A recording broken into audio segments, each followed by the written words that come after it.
evening and welcome to the Solar Planning Commission for January 23rd. I'd like to invite, we've got the Boy Scout troopers here. Some of the guys go to Kenston schools. Come on up. Where are you? Come on, show them where we're going to stand. And they're going to lead us in the Pledge of Allegiance tonight. Thank you, gentlemen, for coming. We really appreciate it. Don't be shy. Come on. No. Oh, face. Here's the flag. Yeah, flag. So you got to face this way.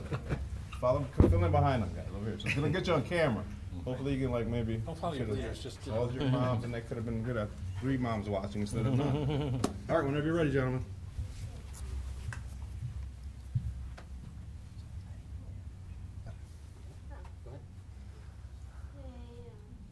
Pledge allegiance. May the audience please rise. Put your left hand over your heart. Right hand over your heart. Every scout in uniform salute. Everyone, please join me in the pledge. I pledge allegiance to the flag of the United States of America and to the republic for which it stands, one nation, under God, indivisible, with liberty and justice for all. Thank you, gentlemen. Way to go, guys. Good job. We should have to do the roll call. All right, we'd like to go ahead with the roll call now, please. Mr. Bentley? Here. Mayor Kraus? Here. Mr. Mazur? Here. Mr. Newberry? Here. Mr. Palunas? Here. There are no changes to the agenda tonight, so we will proceed on with the agenda we have. I'd like to ask if there are any comments from the audience regarding any agenda item who is not a party to the agenda itself.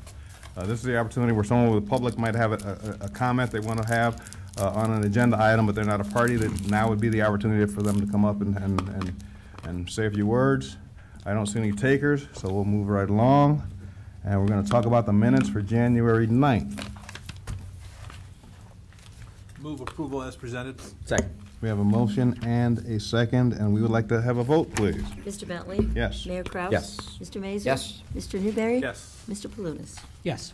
Excellent. We've got a bunch of all of our items here, new agenda items. So our new agenda item, the first one is 6847 Highland Drive. 6874. Wow, what am I doing? You Switch need new glasses. I glasses. gotta get 6874 Highland Drive. Permanent parcel numbers 955-33069 and 955-03070. And we are reapproving a lot consolidation that expired on 11/7 of 2017, and we would like to schedule a public hearing. I'll make a move to schedule a public hearing our next meeting on February 13th. Second. We have a motion and a second, and we would like to vote, please. Mr. Bentley? Yes. Mayor Kraus? Yes. Mr. Mazur? Yes. Mr. Newberry? Yes. Mr. Palunas? Yes. Excellent, thank you. Our next agenda item is for 33000 Solon Road. This is for a telecommunications tower antenna and equipment modifications.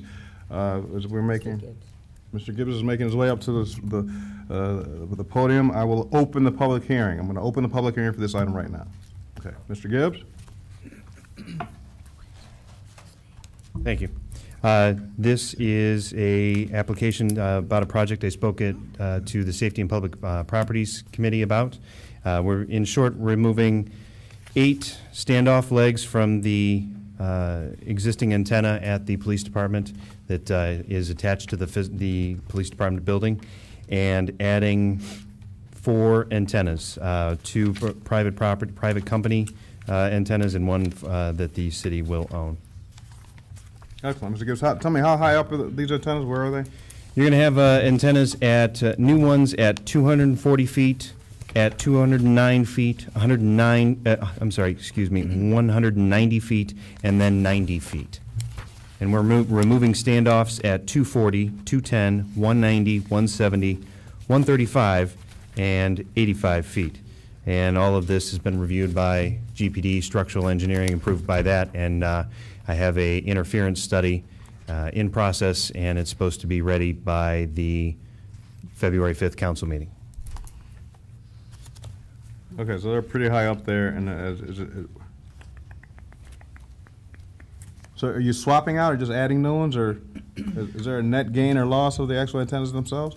The antennas we're changing out. We're moving from older radio, UHF, abandoned radio equipment to very high band ISP sort of antennas to provide bandwidth at various frequencies. So that it'll be more like there's some sector antennas which I can actually show you. So is it an a picture. even swap, like you're taking the ones out and putting new ones in, so you're not gaining a number or you're losing? Is there a net gain? There's or- a total. In total, there's going to be less equipment on the tower. That's all, that's my question. Perfect, Okay. thank you. Okay, so, seeing how it's pretty high up there and we're losing the amount of antennas we have, I don't think that there should be any issues. I already did, I opened it already. I missed that last time. Sorry.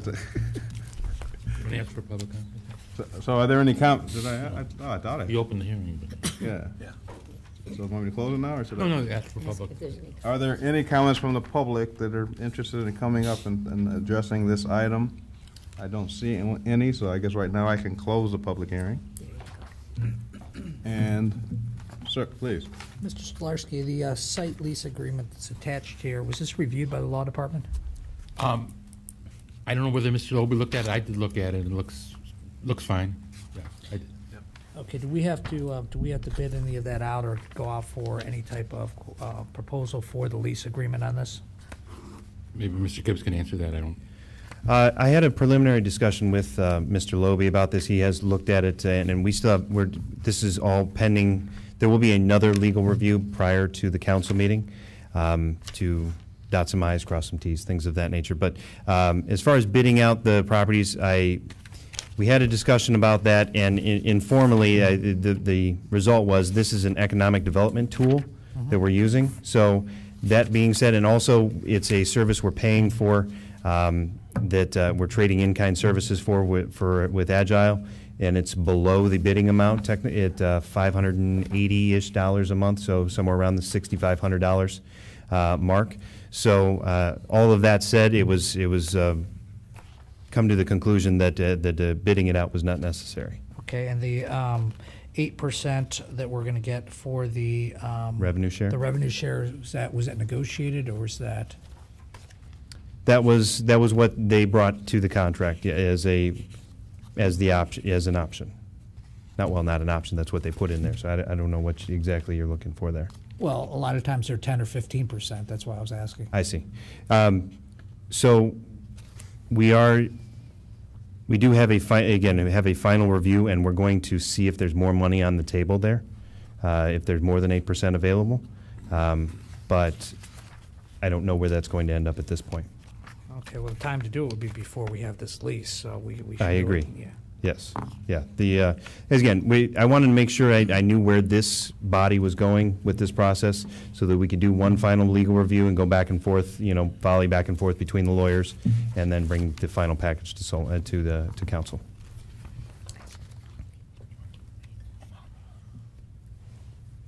Thank you. Excellent. Any other comments? Does this, Jim, does this enable us to connect with the MARC system? Or better connect with the system? No, this is Agile is the provider of the Mark's backbone, and that's really just in there as a resume reference, if you will. But no, it's not going to change in any way the radio communications aspect of things. This is only going to provide internet services to businesses, allow us to connect to the Arthur Road pool, and also to provide the necessary network connection to improve the cellular coverage at the rec center. It said something, the chief wrote a memo about some stronger connections with the county prosecutor's office and the grand jury, and just being, system-wide. Yeah, that part is, that also is that's the redundant internet connection that Agile is going to provide. So all of those, our connection to Chagrin Valley Dispatch and a lot of those services you just mentioned, all traverse our one internet connection. So we're going to, once Agile comes into the picture, we'll be able to utilize both of them. One goes down, we can switch over to the other one. As a redundancy. Correct. Okay.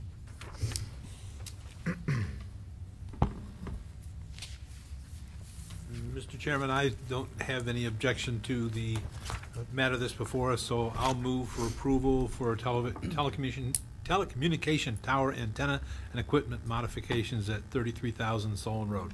Mr. Newberry, did the commission want that to be in contingency with the interference study that Mr. Gibbs Go- Sure, contingent upon an acceptable interference study.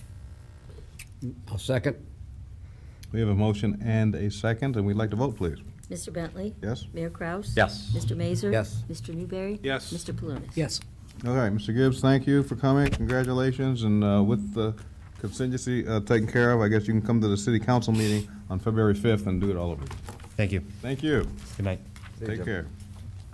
All right, our next agenda item is Willow Street. And the permanent parcel number is 9563947. Oh, up here, yeah, I'm sorry, yeah, please.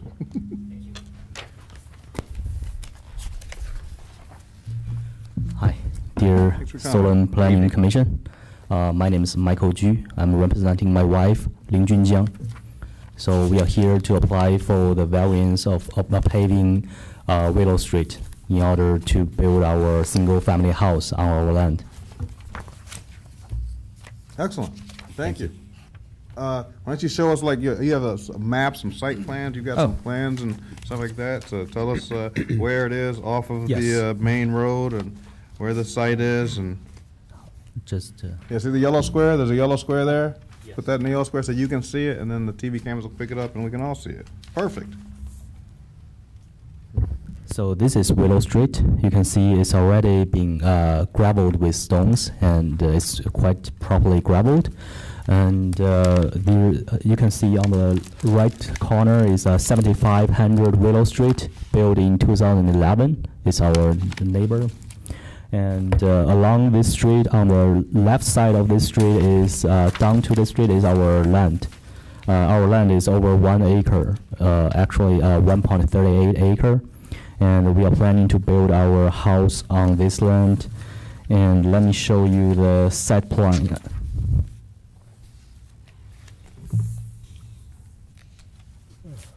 Can I speak? Okay, great. So along this one is Edith Street, and this one is Willow Street. So from the corner of Edith Street and Willow Street, count 650 feet it reached our north edge of our land. So our land is 300 feet deep and 200 feet wide. So we are planning to build our driveway along this blue area till deep inside this. So this green area shows the wetland. So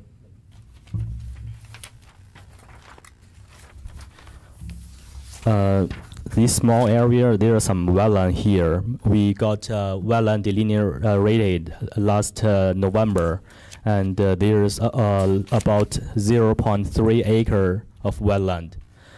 But we can totally avoid those wetland and build our house. So these areas are much larger than the wetland, so I just make it a rectangle to help you understand that.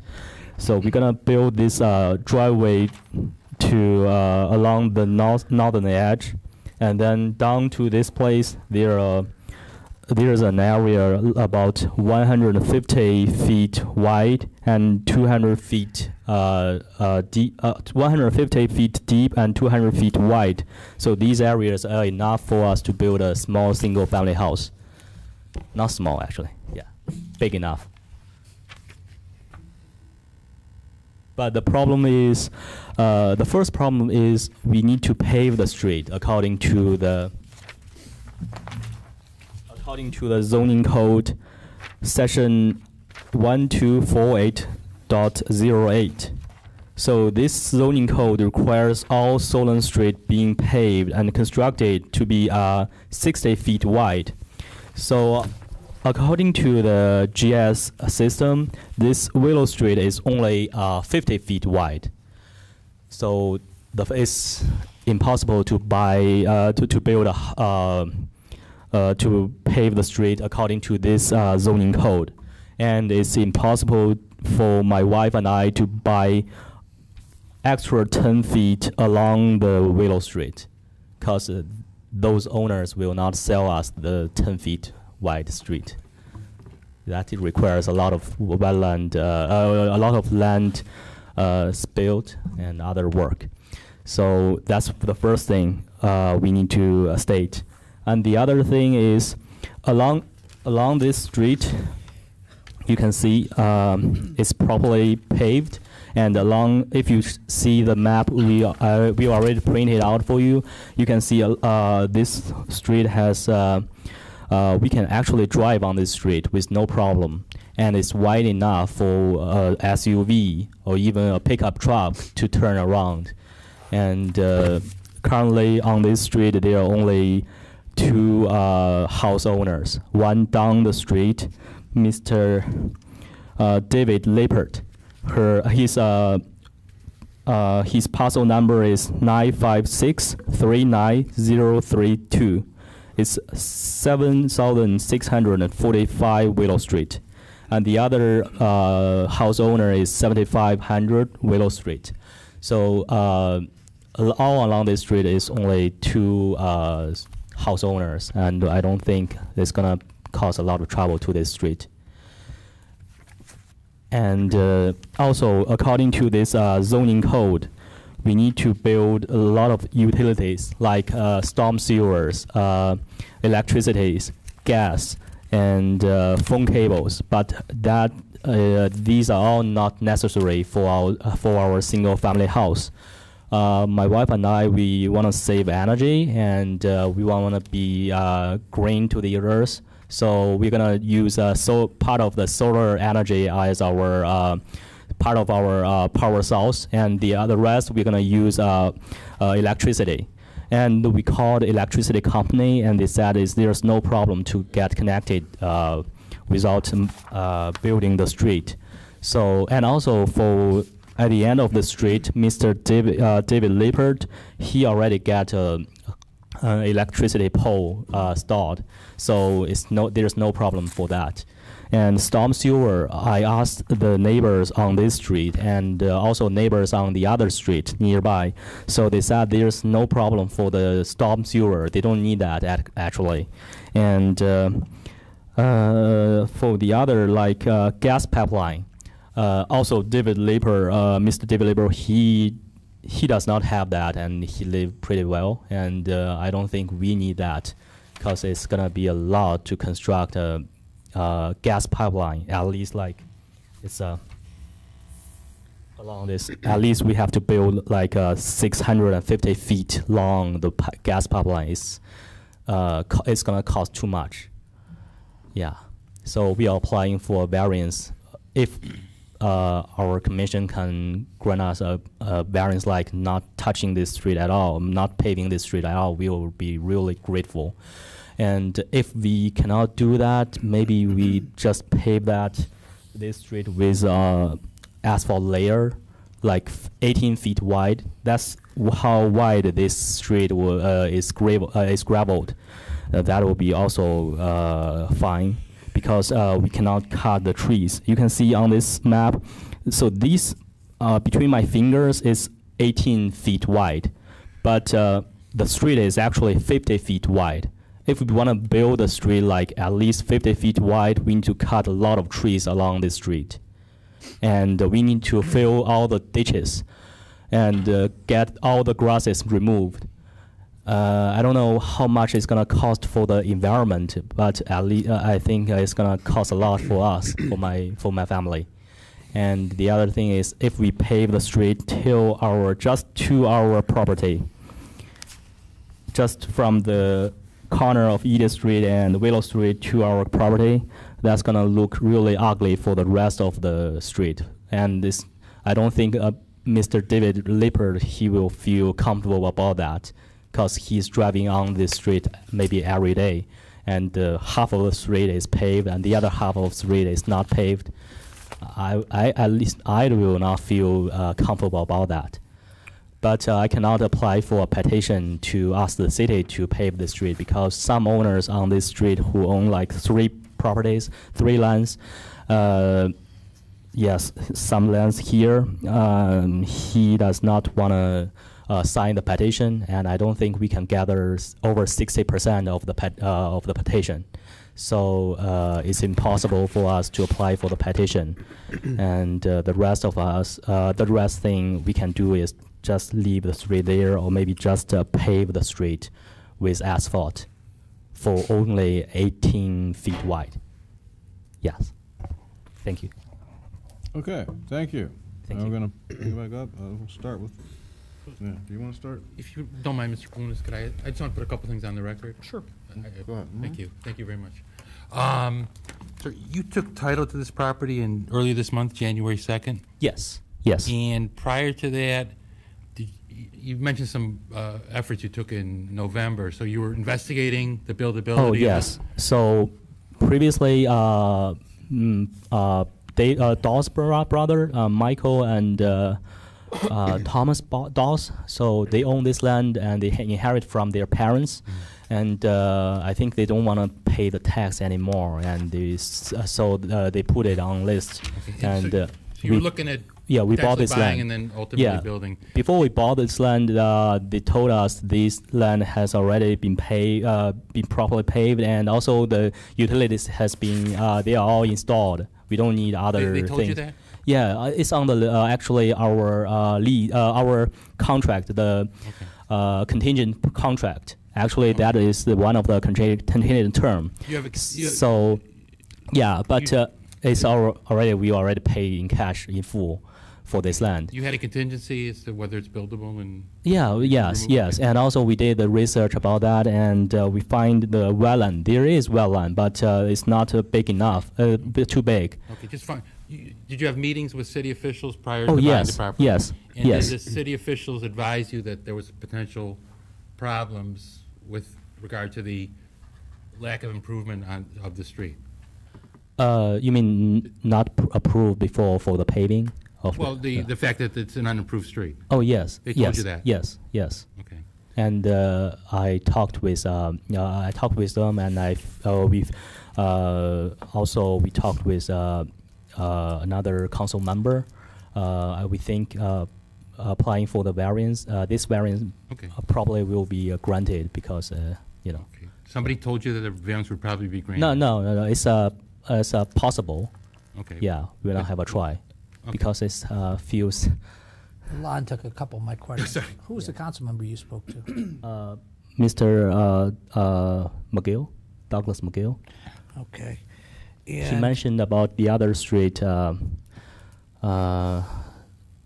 Previously, another street. I cannot remember the street number, but the street name. But it's not.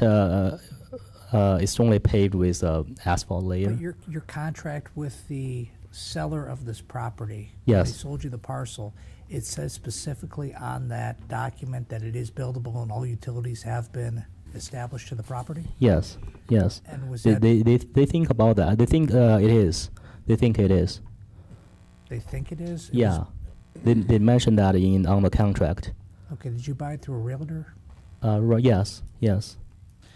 And, well, the issue that I have with this is, and I understand your predicament here, and that's why you always have to do due diligence when you purchase a property. And what the issue here is that I think at one of the last meetings we had, the street itself is owned by someone. Correct, Rob? That's actually the part north of Part north of there? Okay. Yeah, this part is still right of way. It's still right of way, okay. But the street has to be built to city specifications. I don't know of a situation where we've allowed someone to build without attaching to the storm sewer and the sanitary sewer. Carrie can correct me if I'm wrong. In a situation like this, and we require that the streets are to city specifications with storm sewers, sanitary sewers, and you still have to cooperate with our stormwater management plan. The other situation I have here is looking at the fire department memo. It says that they need access in the way that the street currently is. It's been that way for some time. They need some type of access and some type of maneuverability to turn around their equipment if they need to. Yeah, I understand. Let me state the second first. So about the fire department, they mentioned about they need a turnaround like 35 feet wide, long. So I discussed with my wife. I think we can kind of develop this paper street called Cunningham Street. I didn't write that down. It's like this street, actually.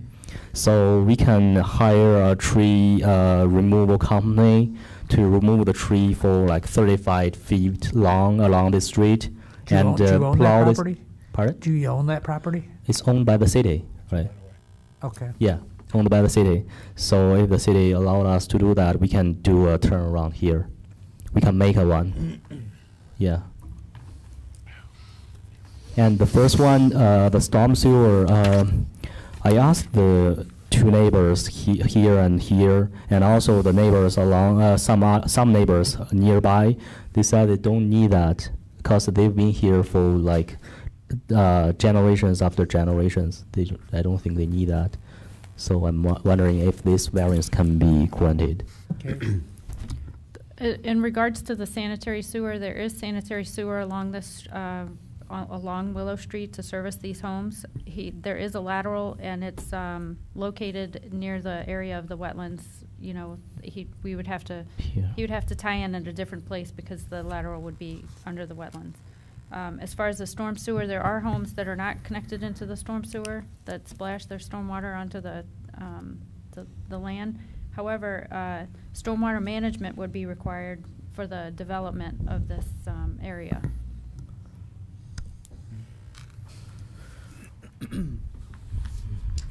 Carrie, what about water? Is there water back there? There is water on Willow Street. Hydrants? Hydrants, yes. Okay. Yeah, at the very beginning, we think if our neighbor can live down here, I think there shouldn't be any problem for us to live here. And also, there's a neighbor live here. Yeah. It doesn't make any sense. We cannot live in the middle, right? And also, our land is the only land which can which the zoning code allow us to build a house. Because the zoning code allow only to build a house on land over 1 acre. Our land is 1.38 acre. All the other lands, maybe they have to consolidate two lands together. Right. Yeah. Right. Okay. Mr. Limper's house has been there long enough that I wasn't sure whether it was connected to the water system or it was on a well. I think they connect to the water system already. They're a water main. Okay.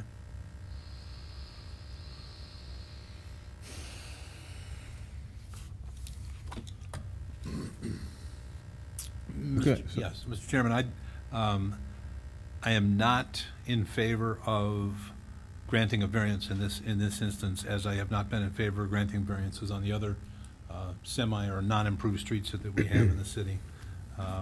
I think it's too important, and I don't want to put an undue burden on the Jews. I don't.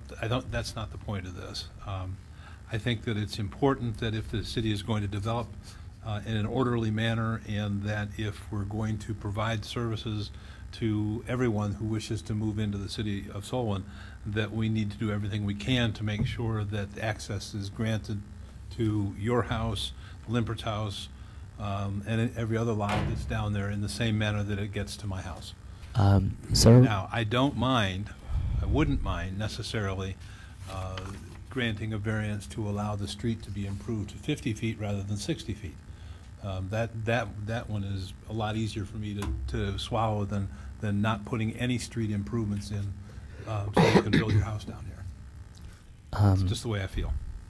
Sir, I don't know if other landowners or maybe the future buyers of those lands, they are going to build any house on this street. Maybe in 10 years there will be another land buyer, maybe in 20 or 30 years. But I think at least we should consider letting our family to start at the first, and then maybe this street will be developed and attract other buyers on this street, and then develop the street. By that time, if we need to like improve this street, like install the storm sewer, we would love to pay the money for that. And so far, we don't need that, and we don't need to pave build a storm sewer all along this street if it does not influence my living, my neighbor's living. I don't disagree with you, but unfortunately, that's not the way the code is set up. You know, it has, in 2012, because of issues that we had with other people coming before us asking to do similar things to this, we changed the code so that it's clear to anybody who wishes to develop on these unimproved streets that the street must be improved as a part of that development. Okay, as a part of building that house. Now, whether that's one house here at the corner of Willow and what's the other street?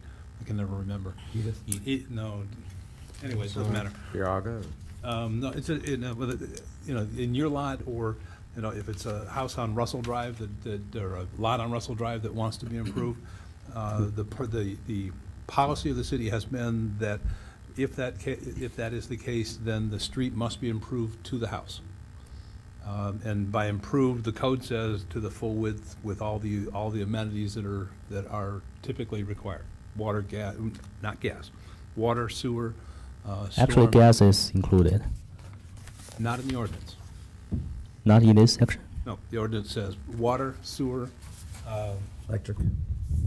Yeah, storm sewer, sanitary, water, electric, public street to city specifications, and sidewalks. That's the ordinance. No, there's a caveat in the ordinances: other public utilities as may be required in the ordinances, but there's no mention of gas, I don't believe, in the ordinance itself. Because gas, quite frankly, is an option. You can do your house with all electric. You don't have to have gas. Thank you. You don't have to have telephone either, by the way. I'm sitting here trying to get to a yes. I'm trying to get to a yes. I'm trying to figure out a way we can get you to a yes. Thank you. Is there any other comments from anyone else up here? After Mr. Major, I want Mr. Franklin to detail the nature of the meetings and what was discussed prior to the purchase. Sure, thank you. I'm concerned about the piecemeal development of this unimproved street and other unimproved streets in the city. I think by approving this, we open up Pandora's box in hit and miss development. And who's to say that someone else, if you were approved, is going to put another 2 or 3 houses here, and wear and tear on an unimproved street is going to be unconscionable. You do have a relief in the ordinance on 227.06 to petition the other lot owners. That would be the appropriate way to proceed. If you can get 60% of the owners to do this, it will become incumbent upon the city to improve the street. I can't support a piecemeal development like this. I tend to agree with what Bill and Roger have said tonight with that, because we've had a lot of people who've come in on the street and tried to bring lots together to make them buildable and try to do things, and they've bought these properties a lot of times at tax sales because they see lots that are in Solon, very reasonable, they think they're buildable, and on this type of situation, I understand where you're at. I understand the commitments that were made to you in writing by the person selling the property to you. But at the same time, there's some due diligence that has to be done with respect to looking at the code and respect to looking at the other areas in this unimproved street, and knowing whether something's buildable or not buildable and what your responsibilities as a property owner are. And Mr. Stolarski, I think, wants Mr. Franklin to discuss a little bit of that. Well, thank you. I wanted Mr. Franklin to state for the record the nature of the meetings that existed before that occurred before it was purchased, and the kind of who was present and how many meetings, and if from your. Right. I mean, as Michael indicated, we did have meetings prior to the purchase of the property. The administrative work sessions at present were planning department planners, fire department, and engineering department. In section 124808 was explained by engineering in detail regarding the requirement for improved streets, what a street improved to city specifications is, and the types of utilities that engineering would require. In some of the history was gone over to. We probably have at least 20 meetings a year on Willow Street lots alone, and engineering has pretty much a set presentation that they make, and they made it on this property to explain the difficulties of development. No one, if the issue of variance was discussed, no one made any, as you would not be able to, made any promises with regard to the expectations of those variances being granted? No, the indication was the city was not aware of the variance ever having been granted in the city's history. Thank you. Excellent, thank you. So, sir. Yeah. Like I'm trying to get to yes, right? What I would suggest to you now is you ask for this issue to be tabled, and you come back and work on it with the city to try and figure out some way that we can get to a yes. Okay. So at this moment, this gentleman mentioned he may swallow that 50 feet Sure. All wide. the things. There's a bunch of other things too that probably need to be worked out, right? So if you ask for it to be tabled right now, you come back in and get all this worked out. Come back to us with a new ideas. I'd like to see a lot of the things we just talked about too. And I'd be more than happy to come in and sit with you and Rob and throw out my ideas at you too, because like I said, I want to get to yes with you. So I would suggest to you right now, just ask to be tabled, so then we don't vote. If we vote, then it looks like you're not going to do that well right now, Mr. right? Bentley, Yes, sir. Under a variance, he's got to show a practical difficulty. And the code is very specific. The construction shall not occur in any lot unless full city improvements are installed across the entire frontage of the property, and it goes through 1 through 7 on there, okay? And we can't try to, I understand what you're saying, you want to try to get to a yes, but we have to, the burden's on him to prove that there's a practical difficulty in order for us legally to grant this variance.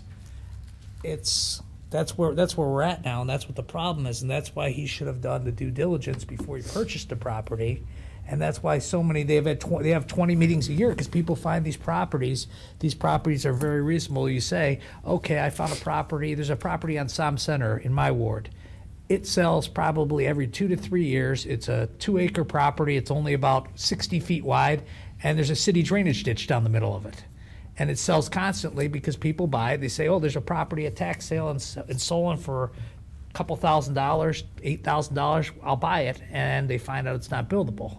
And it's right by the high tension lines. It's happened. Roger's familiar with the property, I think. So there's a lot of properties like that. And this is a situation where we can't come in and try to make an unbuildable lot buildable or an unimproved street improved via negotiation. We can't. It's not our ability under the charter of the city or the law of the state of Ohio. We can't do that. His job is to get either the 60% of the people, or make it to the city specifications at his expense. And if we don't do that, we're not following our code, and we're not following the law. I understand. And I don't want to make him waste his time by coming back and keep meeting with Mr. Franklin, keep meeting with engineering. The answer is going to be the same when he comes back. So I understand what you're trying to do here, but we're going to have to come to the same result unless he's going to make the improvements and it's going to be very expensive. So you have the option. I think I got an extra question. So let's say if we follow all the requirements. The first one is definitely we cannot buy a 60 feet wide street, extra 10 feet. So if we follow all the requirements like 1 to 7, and is that okay for you to grant us a 50 feet variance? Mr. Franklin, this is the first one. And Michael, just to clarify, that 60-foot requirement's for the right-of-way. It's a 50-foot right-of-way now. The right-of-way is grandfathered, so the street, it would be the street width. The street constructed to city specs would be, engineering could jump in here, it's 24 to 27 feet. I'm not sure what it is. The standard pavement width is 26 feet. So the street would have to be 26 feet, but that right-of-way is grandfathered. It wouldn't need to be made a 60-foot right-of-way. It's 50-foot right now. Okay, I see. And the second is, do we have to pave all the way down our width? Like,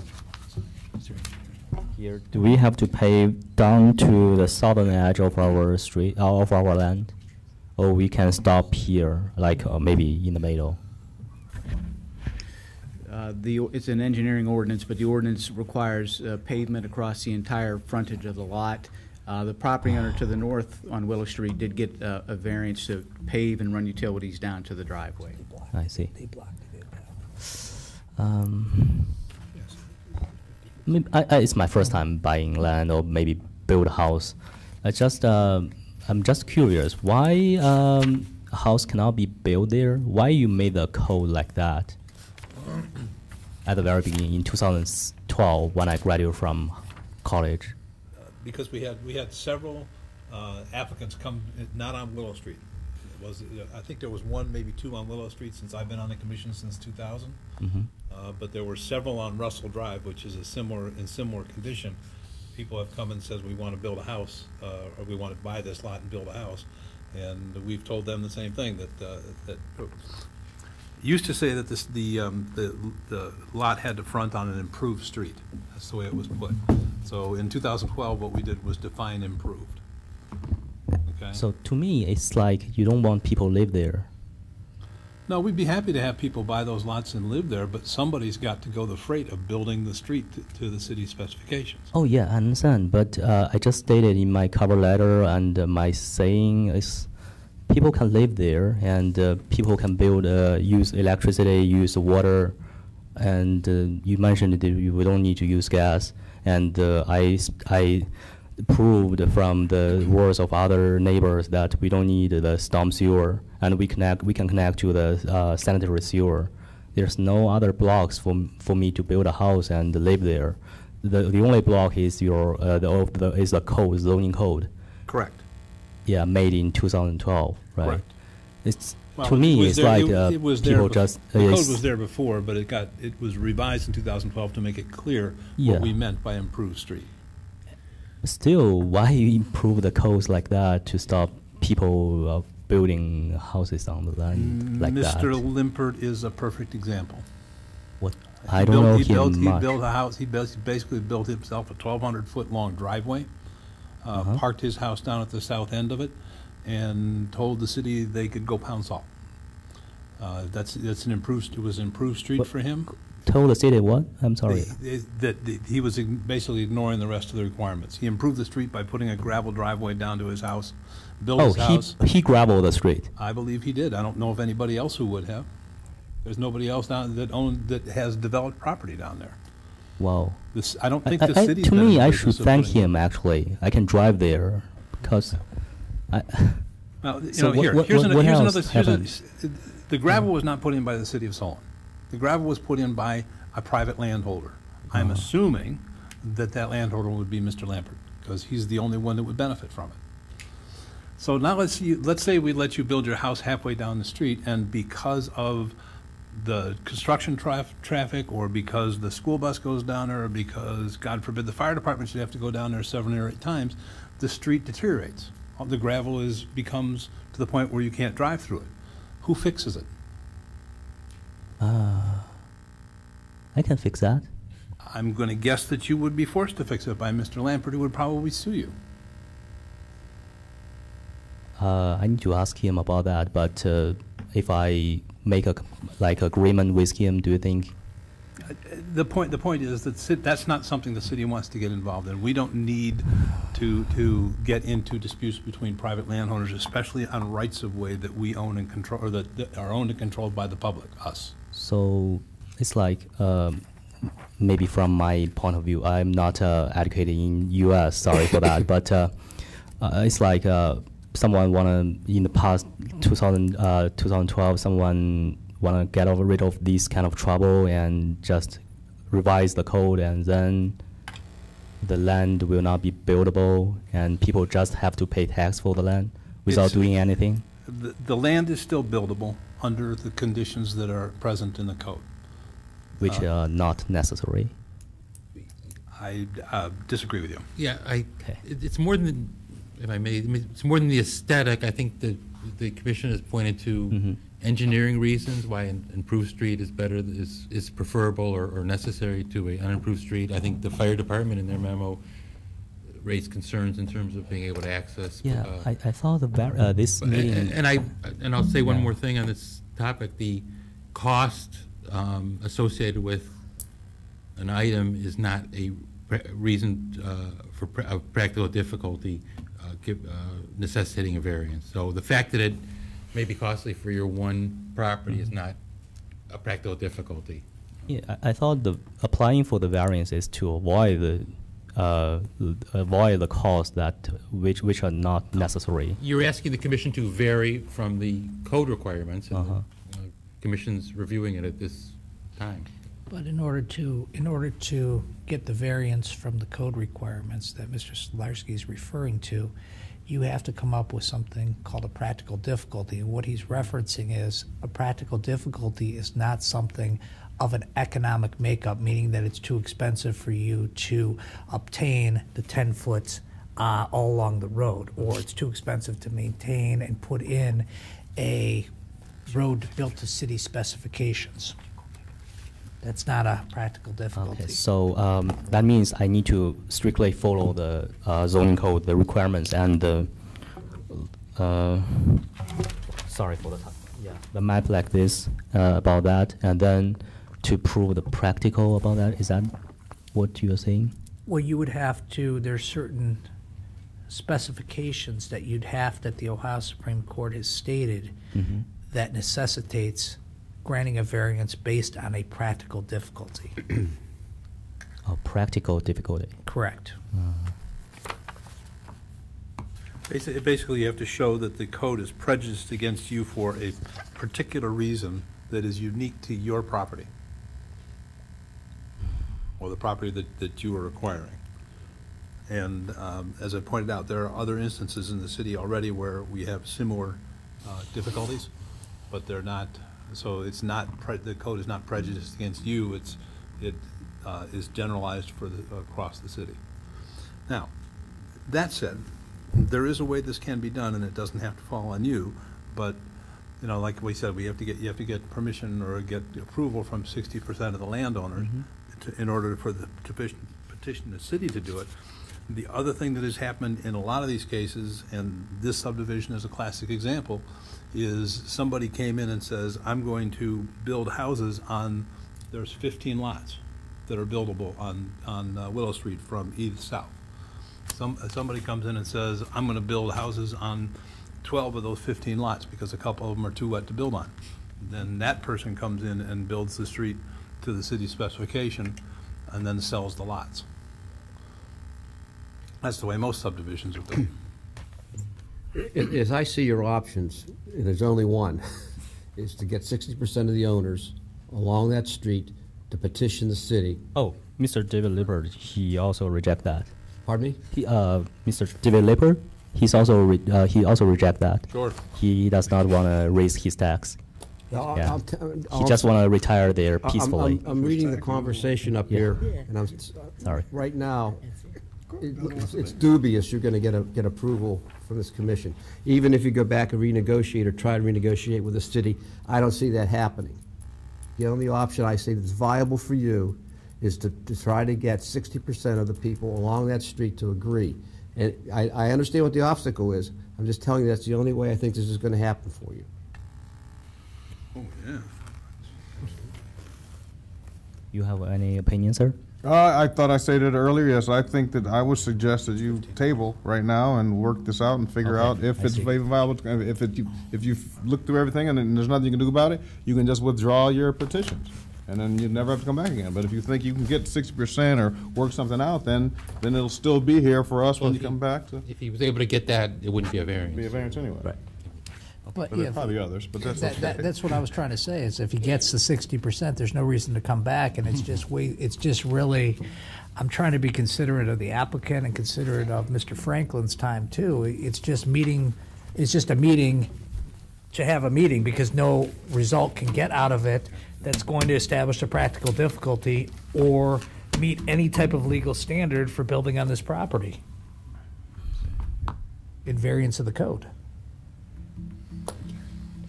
Yeah, engineering has something to say, please? Michael, I just wanted to remind you that if you do go forward with obtaining the 60% for the required to petition the city, that once that process is in place to petition the city would still have to budget money aside to actually pave the street to the city specs. And it would take some time to get that money budgeted and then actually bid the work and do the construction. So it wouldn't be instantaneous, that process of you getting the petition and then the city would run out there and pave it. So I just wanted to make that comment. Yeah, this is my last question. Sorry, I know I take so much long time. So may I know how long it's going to take, like maybe years or maybe just months? I haven't been here, since I've been here 6 years, we haven't had a petition. I'm not exactly sure about that process, but that's something that we could discuss further to get you more information. We've done it before with sidewalks. We've had a petition, I think, Ed, in your ward, in your former ward, I apologize. So may I for know how long it sidewalks, takes? and it took About a year. the process took about that, because it had to actually go to the county to get the assessment numbers, come back. At the same time, we had to bid the project and get the quotes, and go through the committees and everything else. But the long part of it, whenever we did something with About that, a year. even with Briar Hill, when we did a petition or whatever it was, it took a while to get the numbers back for how much it was going to be. If you paid in a lump sum, if you're going to pay over a certain period of time, what it is, and there was a whole process that I remember we had to go through. Thank you. Great to know that. So my kid can catch up with the elementary school. Good. Okay, I'll go back and talk with my boss, which is my wife, and we'll discuss all that. And thank you so much for your time. Before you go now, we have to figure out if you want us to go ahead and vote on it. It looks like Oh, you, no, or no, you want no, to no, table. no, You no, can say, no. I request this to be tabled, and Put it on the table. thank you. Yeah. put Move it the on. table. Perfect. We got a motion and a second, and we like Who to, was the second, Bill? Mayor, Mayor. Okay. Okay. and we'd Thank like you. to vote. Mr. Bentley? Yes. Mayor Kraus? Yes. Mr. Mazur? Yes. Mr. Newberry? Yes. Mr. Palunas? No. Okay, you've been tabled. Thank Can I make you. a Thank you. recommendation? Please. Can we place this on the inactive?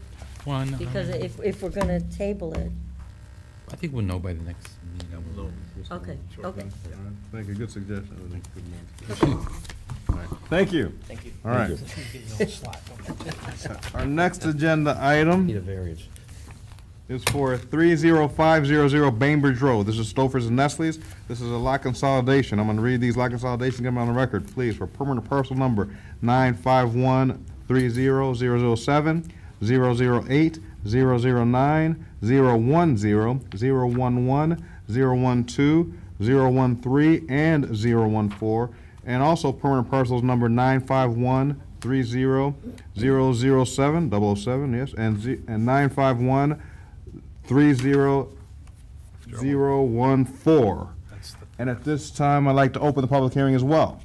Sir, thanks for coming. I'm Aaron Nelson, Nestle USA, 30,003 Bainbridge Road. Basically, what we're requesting is we're going to do a lot, what we're doing is we're repaving, full repave of our the south lot, and then the west lot. And in that, we'll also be relocating a smoker's hut, which is right next to the building, to the very back southwest corner of the lot. And we will also be proposing adding a sidewalk, which goes from the building to the newly installed city sidewalk. And the lot consolidation is basically just to consolidate all of the lots which we already own into one lot. Excellent. You also are requesting a variance not to install curbing? That's correct, yes. It's basically for the parking here. Because the lots are consolidated, yes. Correct.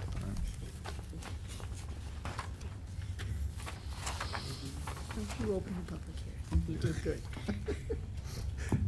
All right, any questions thank you. Any Public hearing? questions, please? Public You're I just, already you're opened it. aware that. Any you're aware- comments from the public? Oh, Oh. can do that. Can I just ask one question? Please. You're aware of the fire, you read the fire department memo, just that the hydrant has to be moved. Correct, yes, and we'll relocate the fire hydrant to the, I believe it's the northwest corner. Okay, great. Yes. All right, were there any comments from the audience regarding this agenda item? Any public? I don't see anyone coming forward, so I will go ahead and close the public hearing at this time. And were there any more comments from the commission? Hearing none, I will start to entertain some. I'll move that we approve lot consolidation parcels 951-30-007 through 951-30-014.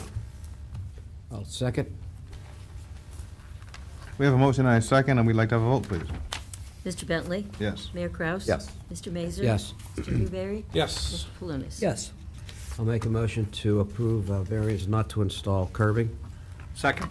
We have a motion and a second, and we'd like to vote, please. Mr. Bentley? Yes. Mayor Kraus? Yes. Mr. Mazur? Yes. Mr. Newberry? Yes. Mr. Palunas? Yes. Then I get to make the motion to approve a revised site plan for parking lot modifications and lighting at, where are we, 30500 Bainbridge Road. I'll Second. second. Go ahead. Oh, second. Thank you. Motion and a second, and we'd like to vote, please. Mr. Bentley? Yes. Mayor Kraus? Yes. Mr. Mazur? Yes. Mr. Newberry? Yes. Mr. Palunas? Yes. Excellent, congratulations, thank you for coming in. Good luck. Thank you very much. City Council, Monday, February 7th, same thing, 7 o'clock caucus, and I'll tell you what to do from there. Perfect, thank you. Fifth. What did I say? What did I say? February February 5th. 5th. February 5th, yeah. What did I say? So, Okay. sorry. 2 days off. February 5th. Mine was last night. It was funny. All right, our next agenda item is 6140 Som Center Road. This is Rosina's Restaurant, and I am hungry. This is right on time. I'm starving. Come on, both of you, come on. We want you both. No Come on. samples again? No samples, right. Man. The ice cream guys bring us samples, right? But you wanted like brick samples or something. Sure. How's everyone tonight? It's been a Good, little while. good. So far, Thank you so for good. coming again. I'm Rick Siegfried, RSA Architects. This is Christian Kaliniak. He's with the CapRG Group, as he likes to say. We do the bones, he does the skin. We're the techie guy, he's the artist. So,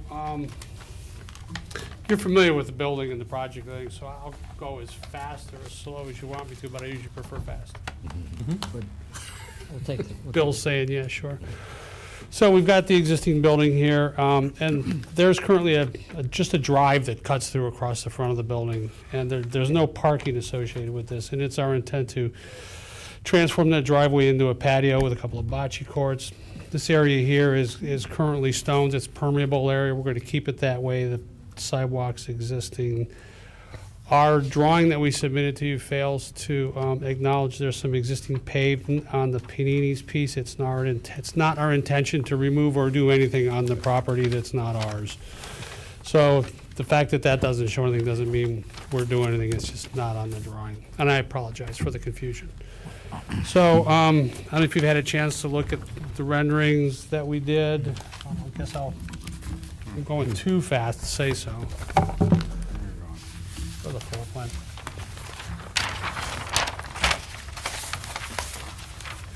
So here's a plan of the patio. They currently enter the building over here. We're going to create a door out onto it, and it's a pretty nice sized patio. It'll activate the street, get things moving along Som Center there, get some activity. It's not covered in the sense that there's a solid roof on it. It's a pergola, so there won't be drop downs and stuff, at least not at this point in time. And it's got about 40 seats out there. And we gave you guys some renderings. We think it's going to look pretty nice. How's that looking at that? I don't know. Should I keep going or are we good? Okay.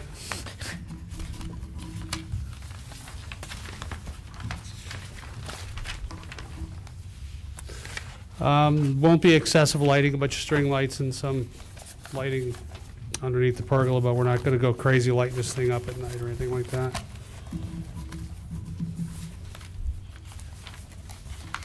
And right now, I'm just kind of giving you some views. Again, this area back here, there's going to be a tree back here, and that'll stay permeable paving as opposed to a hard surface.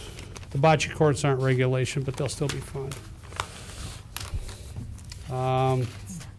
Whoa, not, Christian, not regulation? A little short. Not regulation? Not regulation, okay. World champion bocce on that. No world champion bocce, so. Does anybody have any questions for us? Yeah, just like in caucus, when are you going to open, man? I'm hungry. Let's get this going. Soon. I know. Answer. We love new restaurants here in Seoul, and we're looking forward to it, and we're very excited about this project, and probably more excited than you guys are. So thank you for doing it for us. Do we have a question, please? Thank you, Mr. Bentley. I just want to reconfirm that the fencing that you're installing is incorporating the bollards. Correct. I think it's very ingenious, by the way you did that, so. Yeah. Well, I don't like the way the bollards look, so. They're very, very nice. I wish you luck with the project. And Thank you, Mr. Balloons. Mr. Chairman, my sole remaining concern is, I understand that the applicant does not intend to do the improvements on the neighboring property. I'm very interested to see the detail of how you tie the new patio into the existing driveway and parking lot. So it's our intent to get about a foot off that property line and put in the ODOT 6 curb that the engineering department is requiring, and that's all we really can do. I think after that, it's up to them, and we don't know what they're doing yet, so we really can't address No, it. that's right. So- We don't know what's going on with that building. that's We for sure. would love to answer the question for you, we just don't know. I'm assuming we did not hear anything from the adjoining property, since the traffic flow will be adjusted, so. Is that the drive aisle's changing? Yeah. Just for the record, just so that's noted. Thank you. Yeah, it's our understanding that the Panini site, they want to get rid of that access off Cruzy, and that nobody on the Cap RG side is objecting to that. You guys can buy that, and Chris can remodel it for you. There you go. There you go, all right. We'll all make a big partnership. How many outdoor spaces, how many outdoor seats are there? About 40. Will there be a tap-in fee increase? The memo said no. No, Oh, no? no, the engineering department's already gotten back to us on that, because there's a decrease on the inside seating. Oh. And a change in your code, right, Gary? We just revised the code recently, and we would give them credit for the existing seating. They have a greater number of indoor seats than what they're trying to put on the patio, and the patio is prorated at a lesser rate than the indoor seating. Good. So there's no tap-in fee. That's what it is. We love to fill up the inside and the outside, but it usually doesn't happen that way. All Well, right. This is a great addition. Thank you, Mayor. Yep. With that being said, I'll be happy to make a motion for a 19-foot side yard setback variance for 6140 Psalm Center Road. Second. We have a motion and a second, and we'd like to vote, please. Mr. Bentley? Yes? Mayor Kraus? Yes. Mr. Mazur? Yes. Mr. Newberry? Yes. Mr. Palunas? Yes. Thank you, everyone. I get to make the motion to recommend approval of a revised site plan for the new outdoor patio. Second? We have a motion and a second, and we'd like to vote, please. Mr. Bentley? Yes. Mayor Kraus? Yes. Mr. Mazur? Yes. Mr. Newberry? Yes. Mr. Palunas? Yes. Mr. Chairman, I have one comment. I just want to compliment Chris Kliniak here for some public acknowledgement on the fine architectural work he does and his creative interior work he does in recycling material. So I think at the Burtwin Taverns we visited, and his creativity should be acknowledged. Plus, so. he's a Solon graduate. Solon graduate. Solon That's right. graduate also, so We won't hold that against you. Great, I appreciate it, thank you. Thank you. we could All give right, you gentlemen. accommodation maybe someday. Monday, February 5th, City Council, same thing all over again. You've done it a million Be times. there or be square. Thanks, guys. Thank you. Good night. Okay, our next agenda item is for 6801 Cochran. This is for another telecommunications tower. And I'd like to open the public hearing now. I think they all heard it.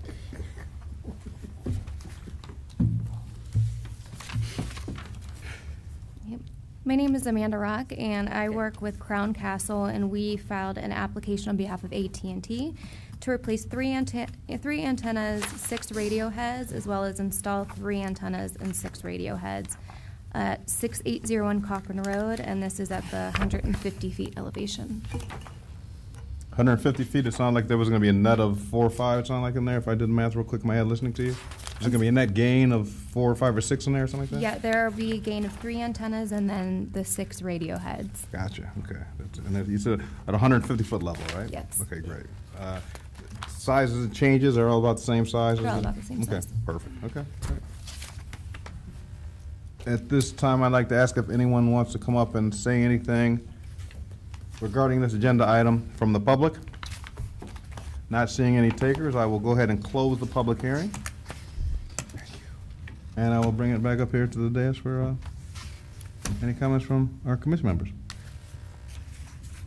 Seeing none, I would be happy to make a motion to approve a telecommunication tower antenna equipment modification for 6801 Cochrane Road. Second. We have a motion and a second, and we would like to vote, please. Mr. Bentley? Yes. Mayor Kraus? Yes. Mr. Mazur? Yes. Mr. Newberry? Yes. Mr. Palunas? Yes. Excellent. Thank you for coming again on Monday, February 5th. Same thing all over again, 7 o'clock caucus. I'll tell you what to do in there after that. Okay, Thank you. you. Have a good evening. Our last agenda item this evening is a council referral that's about the consideration of notification of procedures for variances and lot consolidations. We have a special guest this evening, Councilman Jeremy Zellman's here to wants to say a few words about this. I believe he's the one who brought it up at the council meeting, so he wants to address it with us as well. Thank you for coming, please. Thank you. So just wanted to stop in and talk to the What's commission. your address? Name and address. My address, I'm Jeremy Zellman. I live at 6578 Creekside Trail. Thank you. I was wondering if I was going to have to do that. We don't show no favorites. So at the last council meeting, I made a recommendation for the commission just to consider notification procedures. As you all know, currently for variance applications, you notify the adjacent property owners. And there's some, a variance in my ward that I've had some residents complain about the notification procedures. So I don't know what is appropriate. Right now we're doing the adjacent property owners. I've talked to Mr. Franklin, and other cities do radius-based property, and I don't know what the right distance is, whether it's 100 feet, 200 feet, 1,000 feet. Probably is not the answer, but just want the commission to look into that. Additionally, if the commission would consider looking at using certified letters in conjunction with the regular United States postal mail, and even the potential of email notification, electronic notification, given that with the new system that we have at the rec center, where we're already collecting email address and contact information from many residents who go to the rec center and sign up for programs there, that's just another avenue. So I hope the commission will consider looking at the notification procedures. Thank you. Well, most of us, I'm sure we all agree with you that something needs to be addressed with this, and Mr. Palunas. I think it's a great point to bring up. I understand what happened and why we're here at on this date and time to discuss this issue. The couple comments I have for the commissioners, I don't think we should do a radius-based notification. If we do a radius-based notification, the issue you're going to have is it has to be applied consistently throughout Solon. So if you had a situation at, say, Giant Eagle, and we did certified mail, you'd have to notify everyone at the senior housing complex, and that would be hundreds and hundreds of certified letters. If you had one in Liberty Hill, and it was backed up to the apartments, and it's a 2-foot driveway variance, we can't say you have to do it for some, but you can't do it for others. You'd have to notify probably closer to 500 people at least because of all the apartments there. And you can't say we're just going to do single-family homes. I think we need to come up with a procedure that we just codify, be it what we have now or maybe a little bit more of abutting property, but we can't go to a radius base because it's just going to be so expensive and slow, labor intensive for the clerk's office to do that. Also, with the email notification, I understand the community center has email, and they have some of the email addresses a lot of people don't use the community center, aren't on it, but I don't know if email is, I think it's a good secondary way to do it. I think it's a really good secondary way to do it, but I don't know if that would constitute a legal notification. I think we should do it via mail, and maybe we could also do it via, a lot of times we've done it with bigger projects, we've actually gone and put it on the door. we've done something like that with personal delivery. So we've had situations with construction projects where we've done certified mail. I've sent a letter out, or the councilperson sent a letter out too, and then the contractor or the city inspector would put it on the door. So there's a lot of different ways we can notify. I think the more ways we notify on any issue, the better. And if we could do email, letters, certified letters, I found a lot of times they don't pick them up. People don't go to the post office and pick it up because they say, good news never comes by certified mail, I think is what they say. But Lon can attest to that. A lot of people don't pick up certified mail. And times are so short. I mean, we're looking at a 2-week from. Well, I can kind of give you an example, just for this evening, on one of the variances for the towers. We sent out 14 certified notices. 7 were received and 7 weren't delivered. They were two were returned and 2 we haven't gotten anything on. So half of them were received and half of them are still floating somewhere.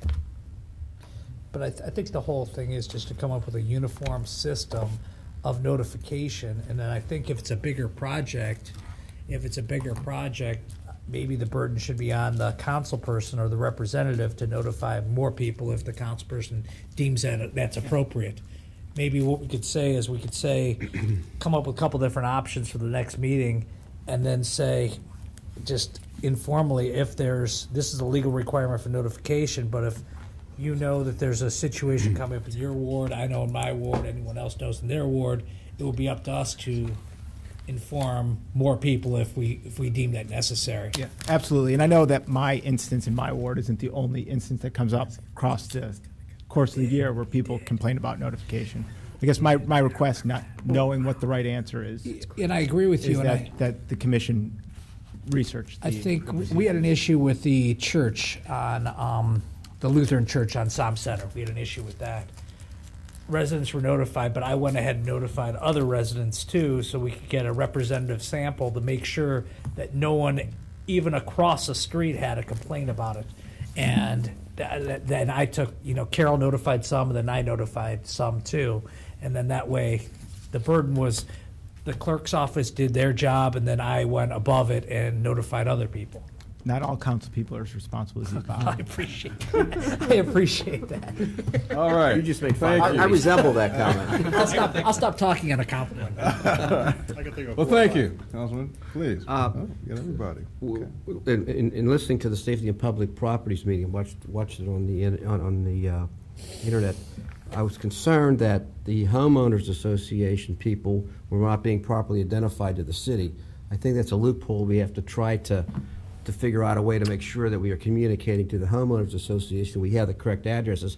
I don't think it's always incumbent upon the city to be the one that's responsible for doing that, but the homeowners associations should be given notice, maybe through the newspapers or through the council people, that they should contact their homeowners association, make sure they have the appropriate contact address, because that would have alleviated, I think, some of the consternation that occurred. Well, the issue is, Bill, that Carol sends out every year, they send out a letter to the homeowners association presidents. They send out a letter. A lot of them don't come back. A lot of the homeowners associations, such as a lot of homeowners associations have very, very little participation, especially the ones that aren't mandatory. They have maybe one meeting per year. They don't have any money in a budget to send out notifications. So you'll send it to someone, and that person might be the only one who gets a notice. That's what the issue is. What I was referencing was that the reserve group of people were indicating that the city was sending it to the wrong person for 5 years. Well, that's not really the city's fault. Not that they're not some responsibility, but the people that are responsible with the homeowners association that are active need to make sure that their correct address is being given to the city. The other thing I just throw out for consideration is, could variances be published in the newspaper? I don't know what the timing would be, but maybe a section in the newspaper. We may have a problem, because you have to get your ads into the newspaper on Tuesday mornings. So by the time we do that, sometimes we have late submissions that don't get identified right away. It would make it very difficult if we do add something to the agenda where, you know, there's necessity, someone needs something done, if we have to rely on the newspaper notification. But the I agendas think are, we'd the miss it agendas are sometimes. published, so people could look on the, people, if Not they're in the gonna, paper. it's not in the newspaper, but. But the agendas are always posted on the website. I'm just throwing that, you know. No, but I- because of the I don't deadlines know for what the the timing would be, newspaper. but, you know, Yeah. I just think that might be a way. There's also a website that I've become aware of called South Central Neighborhood. I think Jeremy posts on it. Next door, yeah. Next door. That might be another, I know that Maria puts out some stuff on Yeah, there. that's, again, that's voluntary membership. It doesn't cost you anything to join, but not everybody does. Well, that would be 600 people now that are being notified of it that aren't being notified of it now. I mean, you have to start someplace, you know, and it wouldn't hurt to publicize it. You know, I found the best way to do it is if Carol follows her procedure, she notifies the adjacent property owners next door, across the street, and behind, as she said in her memo. And then if the individual council representative deems it's necessary, then they can notify, and I've done this with Carol before, I've said, I'd like, you know, these additional 15 or 20 people to be notified, could you please send a letter and give them a copy of the variance and the map, and then it'll get mailed out. And I think that's the most practical way to do it, and it saves the most money for the city too, because we're not going to have a uniform plan that says that the clerk's office is going to have to send out within a 100-yard radius or whatever it is, and then we're spending, I don't know, postage went up yesterday, I think, and it's now 50 cents to mail a letter. And I don't remember what a certified letter was, but Certified was $6.46, and it went up to $6.57. Okay. Yeah. Thank you, Carol. My other thought is that it should be some responsibility on the citizens to be aware of what's going on in their community. I know that it is published on the city's website. It's posted. I know it's posted in the post office, and I don't know where else in the city it's posted. The library. So No. you know, there's whatever we can do, and I think that neighborhood thing would be a way to at least maybe put the whole schedule out there on, you know, maybe not just the variances, but the whole schedule, city council schedule too. No, I agree. There's different ways we could do it, and the way we're doing it currently may be the best way. My only ask is that the commission look at what other cities are doing or in the area, what, you know, best practice is, you know, bring that back to the commission and say, and if at the end of the day we say the way we're doing it now is the best way to do it, I trust the commission, but my only ask is just because we've been doing something one way for so many years doesn't mean that's the best way that we should do it. I agree with that. Yeah. There might be a better way that we. And I know we're not going to solve I know we're not going to boil the ocean tonight, so it's just a request for the commission to look into it. Mr. Newberry, do you have any comment? Just the only comment I was going to make is that I don't think certified mail is the right way to go. We changed away from certified mail, I think, 14 years ago. 13, 14 years ago. It used to be that we sent certified mail to all the adjoining, and actually Diane used to send it to the adjoining and the next, just to make sure that she got everybody covered. But it got to the point, as we've said here before, that it was extraordinarily expensive for very little return. Never mind the fact that we didn't get, a lot of people didn't pick it up or didn't receive it, didn't acknowledge it. It didn't bring anybody else to the table to talk about the issues before us. The other thing that concerns me about the radius notification, I understand why that was in the request. As we've said here too, it is a responsibility of those of us who live in the city to be aware of what's going on in the area around us. But some of the people that have been most vocal about the lack of notification have been distantly remote from the situation that was before the commission and council. I don't see any reason why we should notify people a half a ward away when something like a 2-foot driveway width is coming. And that's not my intent. And the other thing, Roger, is that a lot of the applicants, I'd say probably about 50 to 60% of the applications that we have, people get the letters from their neighbors anyway, saying that we're not an objection. I understand the reason we're here is for larger scale projects that come up and that people may or may not have been personally notified, or it might have gone to a homeowners association. And I think at that point, that's where we have to come up with a situation that's uniform, that we're going to codify, saying this is our procedure for notification, and at a certain point, we'll debate whether there's better uses or better ways to do it. And at a certain point, I think it does come down to the council representative in the ward to make that determination on whether they should go over and above that. Mr. Mayor, did you have any? Just, I think it's a good opportunity to review it, and it might be an opportunity to have multiple, ideas and multiple thoughts, and then to codify it. But I'm not sure about the radius, because I think there may be circumstances where it's just unnecessary. But, I think we can come up with like multiple areas. Just like anything, communication is one size probably doesn't fit all. And I probably agree. I mean, the certified mail would probably be very expensive and not a lot of return. Can I ask a question to you, Ed? Sure. Okay. I don't know if you know the answer to this. I wish Mr. Gibbs was still here. Is it possible for us to narrow down via, because Jeremy was mentioning about emails, is it possible for us to use our notify, for us to use that Ready Notify system? I thought about something like that. To narrow down the Ready Notify system so people could get a text if, say, for instance, it was on Creekside, we'll use your street, say, for instance, on Creekside, the residents who have signed up for the 911 Ready Notify system for road closures and other things, is it possible for us to move that radius in and use that as an alternate source too, to text them and say, as another way, Mr. Bentley, your neighbor is going to be adding on to their deck, or not Mr. Bentley personally, but and able to zoom in on that and use that as another system in addition to Carol's system she's currently using. And I think this is the discussion we should be having on whether or not we could use alternate forms of communication. If we use that, we use Nextdoor, we use maybe the city's Facebook page, the city website.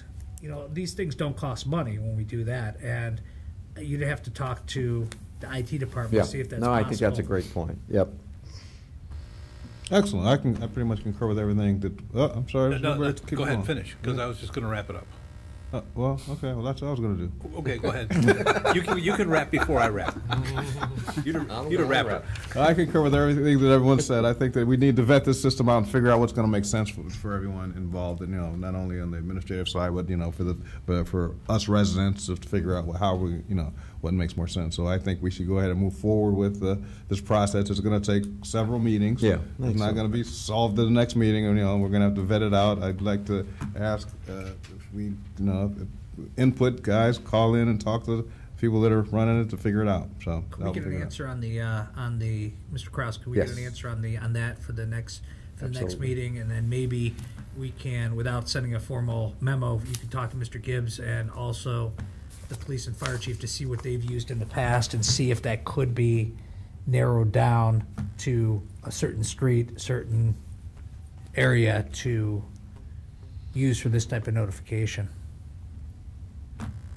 Yeah, I mean, like a My Notify system could be a secondary. Exactly. It wouldn't be a primary notification, but it would be a secondary. Sure. More ways the better, right? And I mean, people who are willing to sign up and get a notification there's a road closure on Aurora Road, and use another route, they're going to be willing to get other texts for these types of, we're not going to use it for everything, but just for this purpose, it might be good. Mr. Chairman.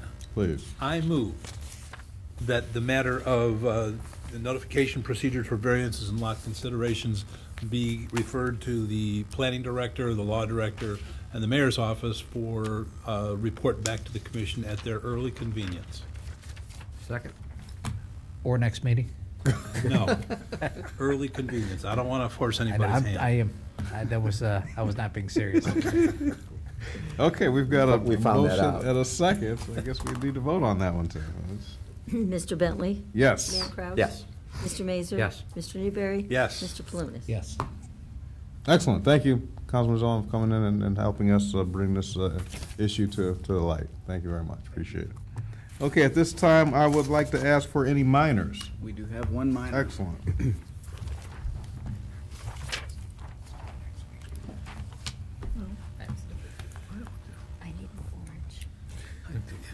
is regarding Zercoa at 31501 Solon Road. And what they're proposing to do, behind the building, again, Solon Road, Camp Industrial, behind the building they have a little corner here. On the blow-up, it looks like this. So again, behind the building.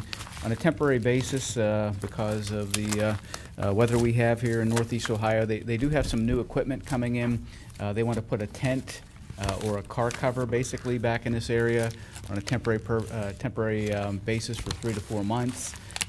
It would look like this, would be 10 to 20, and again, they're just simply trying to keep their workers from having to work outside in the snow. Show me the plan again, please. The aerial is here. And it's going to be back there where the circle is? It's not Right back where the there. circle is, yeah. Is that rail? No, okay. It's a rail in the back. That's a railroad, okay. Yeah, rail along here. Yep. That's that horn you hear every morning, about 6 o'clock. Any fire department, I had a question, any fire department concerns with that? No immediate concerns. We're going to look at it closer once we do the permit review. And it will require a building permit at that square footage. Looks good. Thank you. Thank you. All right. With that, I'd like to ask right now if there are any comments from the audience. If anyone in the audience has any comments and want to come up and make any statements about anything. I don't see any, so I will bring it back up here and we'll talk about comments from the commission. I'll start with Mr. Mazur, please. No comments? Mr. Newberry? At this point in the day, I am pleased to say that I have no further comment. I think we're pleased too. Councilman Zoen, anything with the last minute? No? No comments. Okay. Our fire, engineering? Don't forget this guy. Mr. Palooza. Oh. He had a whole list. I have, He's all talked out. I have a whole list of about No, you don't. 3 No, you pages of don't. prepared statements. I have nothing tonight. I'm so sorry. That's okay. Mr. Palooza, Councilman Palooza, do you have anything? Sit forward a little bit. Who? I'm sorry. It's all right. It's totally, I'm tired, I'm sorry. All right, Mr. Franklin? No comments. Nothing. No comments from you this evening. Mr. Mayor, please. Just, Jeremy, thanks for bringing this. This was good discussion. All right, with that, I will entertain a motion to adjourn. Moved. Second. Vote, would you like a vote, please? We have to have 3. Mr. Bentley? Yes. Mayor Kraus? Yes. Mr. Mazur? Yes. Mr. Newberry? Yes. Mr. Palunas? Yes.